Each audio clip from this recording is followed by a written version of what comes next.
You know, sometimes the deepest rabbit holes on the internet start in the absolute strangest places. Today, we're diving into one that begins with a single, really bizarre entry in the Urban Dictionary. Now, on the surface, it looks like total nonsense, but as you're about to see, it might be something way more complex and way more deliberate. So, here it is. This is the entry. Only one elf in the world, Elf Records. If there's ever anything wrong, then it's Elf by Elf. I mean, look at it. There's no punctuation, the grammar's all over the place. It just feels like a frantic run-on thought. And for years, that's all people thought it was, just an internet oddity.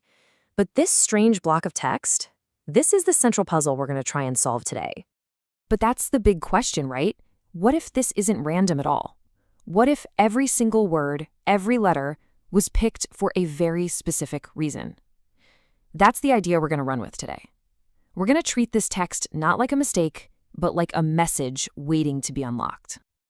Okay, so to crack any code, you need a key, right? Some kind of cipher that turns the jumbled mess into something you can actually understand. In this case, the key isn't some high-tech computer algorithm. Nope, it's an ancient system of numerology. And that system is called gematria. The idea is actually pretty simple, but it's super powerful. Every letter corresponds to a number. So by adding up the values of the letters in a word, you can uncover these hidden connections between different words that just happen to share the same number. It's like reading between the lines, but with math. And this is the exact cipher we're going to be using. It's called English Ordinal Gematria, and it's about as straightforward as it gets. A is 1, B is 2, C is 3, and you just go all the way down to Z, which is 26. Simple, right? Okay, so using this key, we can now start translating this entire manifesto from words into numbers. All right, let's get into it. Because as soon as we apply this simple key, the text starts to reveal some really startling and kind of paradoxical connections. All of a sudden, the nonsense starts to look a lot like a philosophy. And here it is, the first major breakthrough. Using our simple cipher, the word wrong adds up to 77. Now, this is where it gets really interesting. The folks who decoded this took these English number values and cross-referenced them with their equivalents in Hebrew gematria, which is kind of the traditional system for this stuff. And what they found is pretty wild. In Hebrew, the number 77 corresponds to the word oz, which means strength. All of a sudden, the manifesto is making this bizarre claim. Wrong is numerically the same as strength. And it doesn't stop there. This pattern just keeps popping up, building this kind of secret dictionary. Using that same method, Elph, which is 41, translates from Hebrew to ma, meaning what? The world, at 72, becomes cloud. It's, at 48, becomes brain or intellect. And what's really curious is that the words people, knows, and happened all add up to 69, which translates to the Hebrew word set, meaning to stray. Now, you might be thinking, okay, this could all just be a coincidence, right? Well, check this out.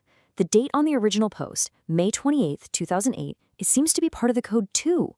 Using gematria, May has a value of 39. You add the day, 28, then the year, 2008, you can break that down to 2 plus 8, which is 10. So what do you get when you add 39, 28, and 10? You get 77. The date itself is like a numerical signature, locking in that core theme of wrong being the same as strength. So up to this point, this has all been about a weird digital puzzle, right? A kind of internet mystery.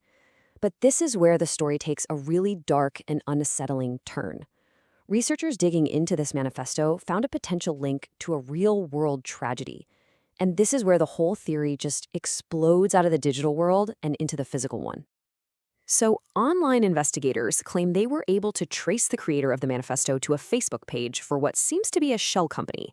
And what they found was a strange post made the day before the tragic Atlanta massage parlor shootings. The post just said, "Have you gotten your massage lately?" Now, to be crystal clear, there is no confirmed link between this post and the terrible events that happened. But for the theorists, the timing was just too much to ignore. This was the moment the entire story changed for them. Okay, so if you're one of these theorists and you're looking at this whole thing with that potential real-world connection in mind, how does that change the code? Well, the message completely transforms. It stops being this philosophical riddle, and it starts looking a lot more like a mission briefing. And this new interpretation brings all the decoded layers together into this clear 4-part mission. First, the Elph is identified as a helper, someone meant to bring harmony. Second, the mission is a primal campaign to heal a violent world. Third, the directive is to transform the energy of wrongness without actually taking part in it. And all of this builds to a final motto. And if you're still not convinced, this is the part that just ties it all together with a bow. It's the grand finale.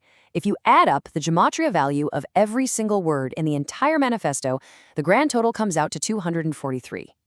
So why is that number so important? Well, because when you cross-reference it one last time, 243 is the exact numerical equivalent in Hebrew gematria for the phrase with strength and with valor. The entire text literally adds up to its own secret motto. Which leaves us with a final, really provocative question. Is this a coded doctrine for some hidden group, a set of instructions hiding in plain sight? Or is it something else? Maybe a really profound and complex search for meaning, an attempt to find strength and valor when faced with chaos and tragedy. That's the part the numbers just can't tell us.